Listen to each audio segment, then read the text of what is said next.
नमस्कार, बहुत स्वागत है आपका। आप देख रहे हैं स्वराज एक्सप्रेस। मैं हूं आपके साथ राघवेंद्र। बुलेटिन की शुरुआत करते हैं। योगी कैबिनेट की आज अहम बैठक होने वाली है, जहां सीएम योगी आदित्यनाथ की अध्यक्षता में यह बैठक होगी। कई बड़े प्रस्तावों पर मुहर लग सकती है। इस दौरान न्यायिक आयोग की रिपोर्ट भी प्रस्तुत की जाएगी।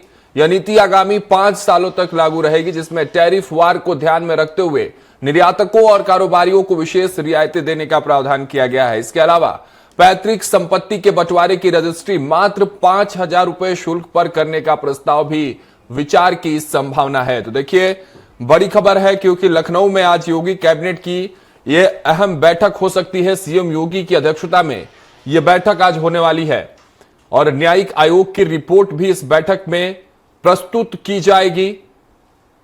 तो योगी कैबिनेट की अहम बैठक, जहां सीएम योगी आदित्यनाथ की अध्यक्षता में बैठक होने वाली है। कई बड़े प्रस्तावों पर मुहर लगने की संभावना है। इस दौरान अगर सबसे विशेष रूप से बात करें तो न्यायिक आयोग की रिपोर्ट जो है वो प्रस्तुत की जाएगी।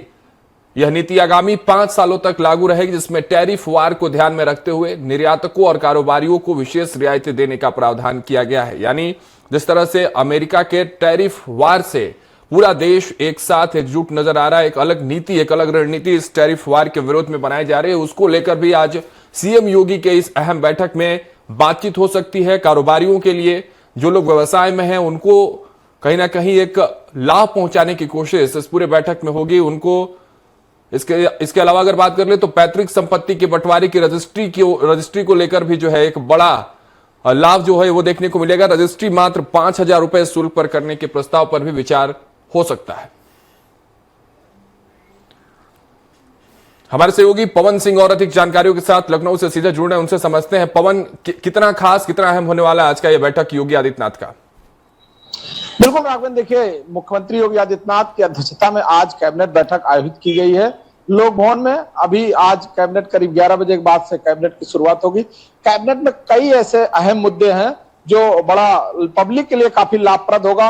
उसमें अभी जो आप स्टैंप की बात कर रहे हैं, उसमें पैतृक जो संपत्तियां हैं, जो बहुत सारे लोग हैं, जैसे वो अपने बच्चे को, अपने लड़की को या अपने किसी अन्य रिश्तेदार को, उन लोगों को जो पैतृक संपत्ति का अगर किसी को बैनामा कराना, या क्योंकि बीच बीच में ऐसी समस्याएं खड़ी हो जाती थी, बहुत सारी स्थितियां होती थी, उनको अपनी संपत्ति के लिए पूरा स्टैंप देना पड़ता था। इसके लिए सरकार ने एक विशेष व्यवस्था बनाई। अब 5,000 के स्टैंप शुल्क पे अपनी पैतृक संपत्ति अपने किसी भी संबंधी, सगे संबंधी के नाम किया जा सकता है। यह बड़ी जो है वो सुविधा होगी।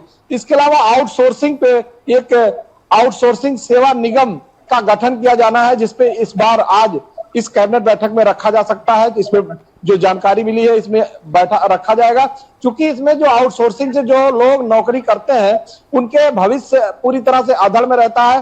क्योंकि जहां पे वो नौकरी करते हैं वो 11 महीने किए या 24 महीने किए, साल 2 साल बाद वो कभी भी कोई दूसरी आउटसोर्सिंग कंपनी आती तो उनको हटा देती है। अब ऐसे में उनका घर परिवार पूरी तरह सफर करने लगता है, और बहुत सारे ऐसे लोग हैं जो नौकरी से वंचित होते हैं तो वो टूट जाते हैं।